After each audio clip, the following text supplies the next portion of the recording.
अस्सलाम वालेकुम नाजरीन, मैं साहिल खान और आप देख रहे हैं HR52 डिस्कवरी।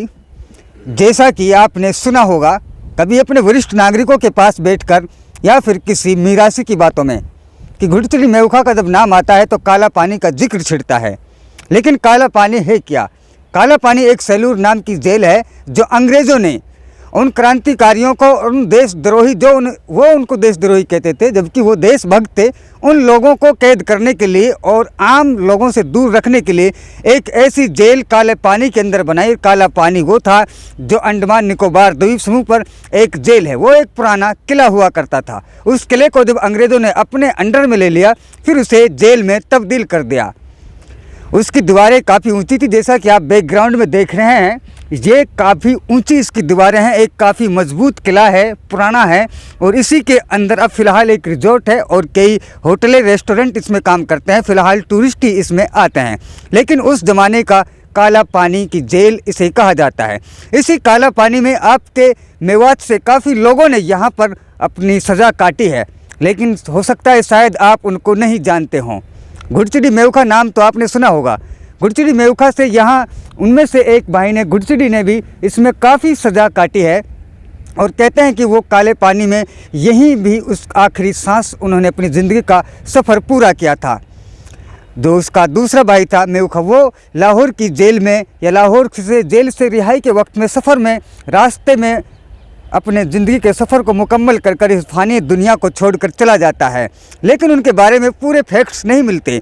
हम उन्हीं की तलाश में आखिर मेवात के जो क्रांतिकारी हुए हैं और मेवात का जो इतिहास हुआ है आखिर उसे कहाँ छुपाया गया है, या हमारी लाइल्मी इस वजह की एक बहुत बड़ी वजह रही है कि हम खुद अपनी जड़ों को भूल गए हैं। मेव कौम वैसे एक बेहतरीन कौम है, बहादुर कौम है, लेकिन चंद लोगों की वजह से आज इनकी सफाकत, शराफत और बहादुरी को छुपा दिया गया है, और कहीं न कहीं जो आज इनकी पहचान बन चुकी है ये वो कौम नहीं है। अगर ये अपनी जड़ों को पहचाने तो ये पूरी दुनिया पर सल्तनत करने की ताकत रखती है। मैं सल्तनत जब काबिज करने की बात करता हूँ तो उसका मतलब ये नहीं कि किसी को भावनाओं को उकसा रहा हूँ, बल्कि ये कहता हूँ कि इस कौम के अंदर भी वही ताकत है जो किसी भी दुनिया पर सल्तनत करने की ताकत क़ुव्वत रखती है। जैसे कि बहुत से कबीले हैं दुनिया के अंदर, कोई कुरैश है, कोई तुर्क है, कोई मुग़ल हुआ है, तो इसी तरीक़ा से मेवात जो कौम है, मेव है, ये भी उनसे ज़्यादा शिद्दत से अपने अंदर वो बहादुरी रखते हैं। लेकिन सबसे ज़्यादा जो इनके अंदर एक कमी पाई जाती है वो यही है कि आपस में इनके बीच में बहुत विश्वास की कमी पाई जाती है, और ये एक दूसरों की बातों पर आकर अपने लिए ही लोगों के ख़िलाफ़ काम कर देते हैं। इसी तरीक़ा से इनकी जब भी रियासतों का बदलाव हुआ है तो इन्होंने नुकसान उठाया है। तो नाजरीन, हम बात कर रहे हैं मौलाना इलियास की उस मेहनत से जोड़कर, क्योंकि उसने तबलीग के काम के लिए आखिर मेवात के किले को ही क्यों चुना, इसके पीछे भी एक बहुत बड़ी वजह है। जबकि वो सिर्फ 6 नंबर के दायरे में दीन का काम करते हैं और खिलाफत और इस्लाम के उत्थान के लिए उसने मेवात जैसे भोले भाले लोगों की उस सरजमी को, जहाँ के लोगों की फ़िलहाल की दुनिया में ख़ास पहचान नहीं है, सिर्फ इतना ही है कि वो ट्रक ड्राइवर हैं या फिर ओलेक्स, फ्रॉड, चोरी चक्का और बहुत सारे गुनाहों की वजह से आज मीडिया, सोशल मीडिया पर उन्हें दर्शाया जाता है। बल्कि असल दर हकीकत यह है कि यहाँ के लोगों का अगर सही इस्तेमाल किया जाए और उनकी काबिलियत को पहचान लिया जाए तो वो पूरी दुनिया के लिए रहनुमाई करने की काबिलियत रखते हैं। शायद इसी काबिलियत और भोलेपन को देखते हुए मौलाना इलियास ने तबलीग के काम को लिए मेवात को चुना है।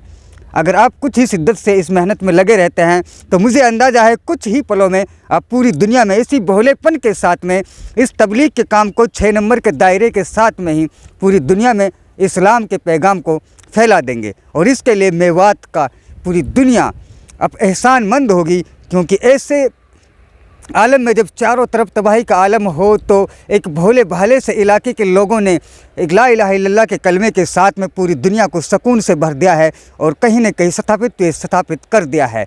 तो आप देख रहे हैं HR52 डिस्कवरी। मैं साहिल खान, कैमरामैन सरताज खान के साथ।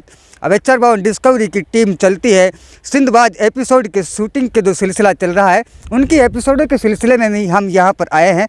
तो ये मैंने न्यूज़ सिर्फ आपको दिखाने के लिए बना दी है, बल्कि एपिसोड जो है वो बाद में हम आपको दिखाते जाएंगे, जैसा कि अभी उसका एडिटिंग और शूटिंग का काम चल रहा है। ये तो एक न्यूज़ के लिए मैंने जानकारी देने के लिए आपको कुछ फैक्ट्स डाल दिए हैं। अब देखते रहिए 452 डिस्कवरी। मैं साहिल खान, कैमरामैन सरताज खान के साथ, शुक्रिया, फिर मिलेंगे। मैं एक बार फिर किले की पूरी दीवारों को आपको दिखा दूं। देखिए, कैमरामैन से कहता हूँ, उधर उस जो मैन वहाँ पर गुम्बद दिखाई दे रहा है उसकी तरफ देखिए। वहाँ से साफ लगता है कि जैसे उस ज़माने में यहाँ पर सिक्योरिटी जो वहाँ के लड़ाकू हुआ करते होंगे वो यहाँ से नज़र रखते होंगे दुश्मन पर, या फिर कोई भी यहाँ से निकलने वाला काफिला हुआ करता होगा वो भी। इसके बाद में आप देखते हैं तो यहाँ पर समुंदर है, पानी है, बीच में एक टापू है, इस टापू पर ये किला बना हुआ है। इसके इधर उधर कुछ बस्तियाँ भी हैं। ये अंडमान निकोबार काफ़ी बड़ा टापू है और कुछ होटल्स भी हैं।